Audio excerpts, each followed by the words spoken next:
Magandang araw po mga kasabwat. Narito po tayo upang pag-usapan ang mahalagang inspirasyon na nakuha ko sa tatlong bahagi ng buhay ko pagkatapos kong mag-graduate ng kolehiyo. Una po ay nagturo ako bilang public school teacher sa loob ng 13 years as a regular permanent teacher sa Department of Education. Pangalawa po ay naging teacher ako sa Macau, China, sa isang private school doon, at sa loob ng 4 na taon ay biglang nabago ang buhay ko. Ito po ang aming MSY Primary VAS, the official newsletter of the Primary Division of Macau Samyukt Middle School of Seventh-day Adventists. At nais ko pong basahin ang isa sa last na feature para sa akin sa Macau Samyukt newsletter, bidding farewell to our teachers. Noriel Felipe, P3C homeroom teacher. Teaching at Samyukt is indeed a privilege. My experience teaching here for the past 4 years has presented me an invaluable lessons. This will serve as my inspiration in the next chapter of my life. In one way or another, the administrators, colleagues, parents, and students have inspired me, angered me, and pushed me to my limits. Nonetheless, this school has taught lessons that I believe will make me a better person. Throughout the years, I have observed that amidst diversity, MSY is still thriving. Even though there are cultural differences between students, teachers, and administrators, this doesn't hinder the developmental progress of the school. Instead, it creates a purpose for a global-minded school. As I leave this school, I want to thank all of you for being a part of my life. The memories that we've shared will be cherished as long as I live. The foremost words that I can say to you right now: I wish you all the best. May our aspirations and dreams be fulfilled. God bless us more in the coming years. At nais ko ring basahin po sa inyo ang mga mensaheng pamamaalam ng aking mga co-teachers sa Macau Samyukt.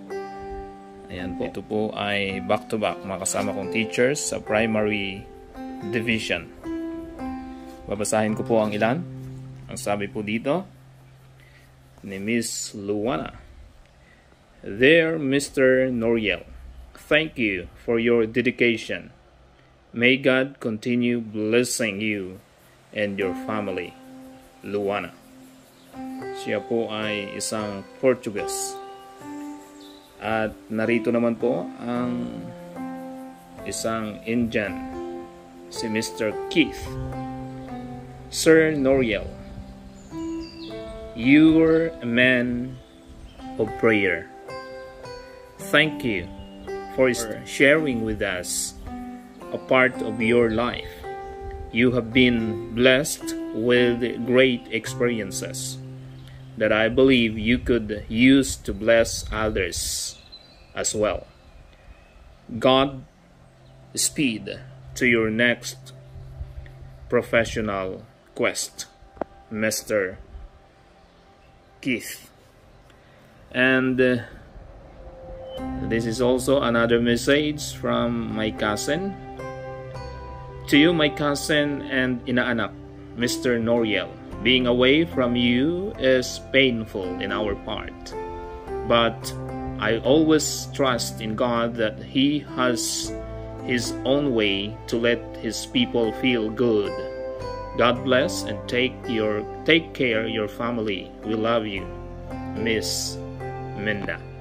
Ngayon, bilang isang tao na naghahangad na mapaganda pa ang buhay, ay pagka-resign ko sa Macau, China noong 2021 hanggang ngayong 2024, ibang larangan ang aking pinuntahan. Nag-negosyo ako ng buy and sell ng hayop, ng mga kambing, baka, kalabaw. Ito po, hinihila na po ang baka nakakatayin. Kita po ninyo. Yan po ang bakang kakatayin. Mailap po dahil ito ay talagang alpas, wild baka.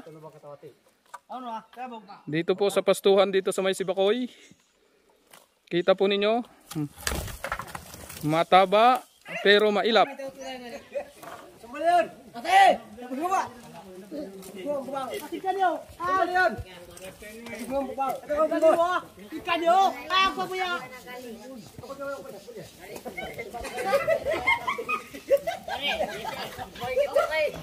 Feeding time. Feeding time. Oh, sarap tingnan ng mga kambing. Feeding time tayo.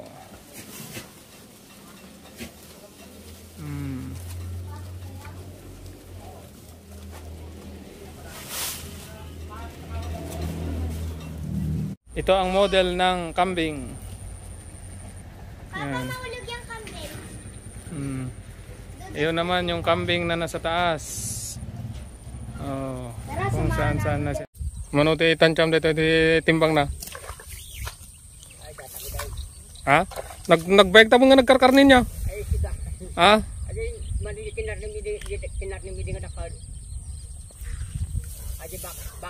Baka niya sa bali ano baka? Awan pa tikas yung nakarnita kanwang? Anda siguro mga kwasyo. Depende, lakay gaminin eh.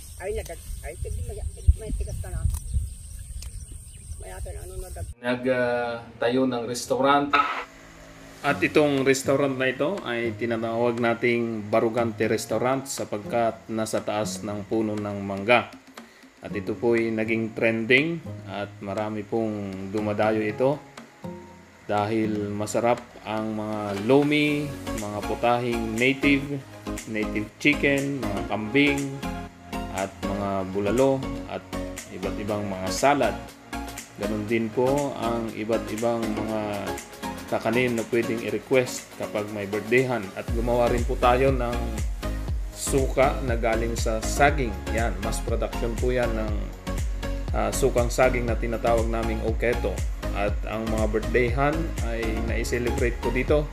Trending po ang halo-halo ng Barugante Restaurant. Kahit mga taga-ibang lugar, taga-bayan at taga-ibang barangay ay dumadayo dito upang matikman ang halo-halo. Sa katunayan ay marami pong dumadayo ditong mga teachers, mga pulis at iba pang empleyado ng gobyerno at kung saan-saan nanggagaling, mga kamag-anak, mga kaibigan, mga kaklasmate natin at iba't iba. Katulad ng mga ito, sila ay mga sangguniang bayan ng Mamburao at maging ang mga sangguniang bayan ng Sablayan at si Mayor Bong Marquez ay lagi rin po rito.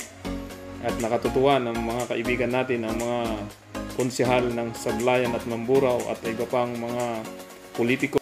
Nag-alaga ng manok at chicken, pinakapakain namin ng mga gulay, upo, kalabasa, kamatis, sitaw para sila ay malulusog at tipid pa dahil ito ay yung mga mabubuak na o mga lumang gulay na, pero sa kanila ito ay masustansya.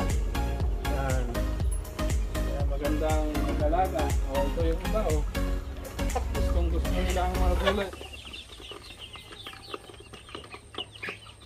Ganda pong tingnan ang mga inahin kasama ang tandang.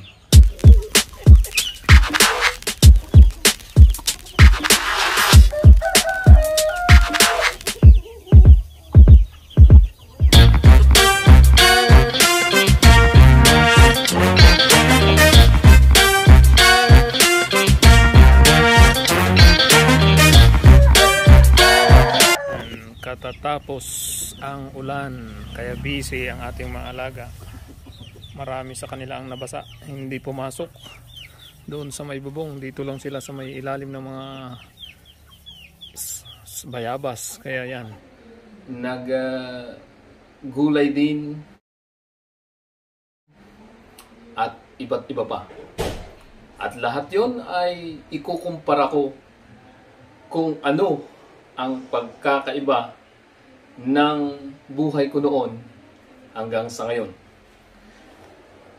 Nung ako'y teacher sa DepEd, ang sasabihin ko po sa inyo, ako po ay talagang financially katamtaman. Ibig sabihin, mabibili mo yung kailangan mo, pero yung gusto mo ay bitin na bitin. Kung makakain, may makakain ka 3 beses sa isang araw. At ang isa pa, kasama ko ang pamilya ko. Nandito ako sa Pilipinas, kasama ko ang pamilya ko. Less stress sa loob ng pamilya. Pero sa trabaho, siyempre, bilang mga guro ng DepEd, alam ng mga guro, ang daming mga reports, ang daming mong boss, pati mga magulang ay boss mo, pati mga estudyante. At yung sweldo mo ay sakto lamang. Pag magkamali ka pa at napunta sa mga loan, ay lubog na lubog ka sa utang. Kaya maraming mga teachers ang may utang dito sa Pilipinas. Kaya ang tinatawag sila'y taga-loan doon. For 13 years ay marami po akong loan na nakakaltas sa aking sweldo. Ang sweldo ko noon ay sabihin na nating nasa 25% na lamang ng aking regular na sahod. Umabot pa na 4,000 lamang ang sweldo ko monthly. At biglang nabago nung ako po'y nasa Macau. Nung teacher na po ako sa Macau, yung dati kong 5 digits na sweldo ay naging 6 digits. Sabi nga, paglaki ng kita, paglaki ng gastos. Biglang lumaki ang gastos ng aming pamilya. Siyempre, umalis kami dito sa Occidental Mindoro, lumipat ng Lipa City at kami kumuha ng rent to own sa isang subdivision. So may hinulugan. Pagkatapos noon ay kumuha rin ako ng 2 sasakyan na hulugan, ang Fortuner at ang L300 para ma-enjoy ang buhay. At pagdating naman sa stress, iba ang level ng stress ko nung ako'y nasa Macau na. Bakit? Hindi ko laging kasama ang pamilya ko. Bagaman, every 3 months or sabihin na natin 3 to 4 times a year ay nakakauwi ako ng Pilipinas. O di kaya naman ang aking pamilya ang pumupunta ng Macau. Kasi nga, tuwing mga holidays, Chinese New Year, mahal na araw, holiday vacation ng summer. Ang summer vacation namin ay July, August. Tapos yung Christmas vacation. So, 4 na beses po yan. So, it's either ang pamilya ko ang pupunta doon o ako ang umuwi ng Pilipinas. At nung nagka-pandemic, doon biglang nabago ang buhay ko. Lalo na nung kasagsagan, yung 2020. March 2020 hanggang Mayo ay wala kaming pasok pero nagsisweldo po ako. At doon ang pinaka-stressful na buhay ko. Bagaman walang turo, nandun ka lamang sa apartment mo pero wala kang ginagawa, ay napakalungkot, napaka-stressful ng buhay. At doon ako nag-reflect. At dumating yung depression. At lahat po yun ay tinitingnan ko sa ngayon. Ang buhay na walang kwenta, yung hindi ka nagiging aktibo, kahit pa may pera ka, ay walang halaga po yun.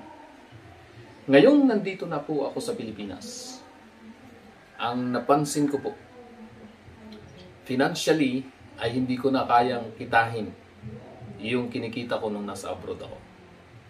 Pero yung saya ko ay iba. Sapagkat wala akong masyadong stress sa ngayon.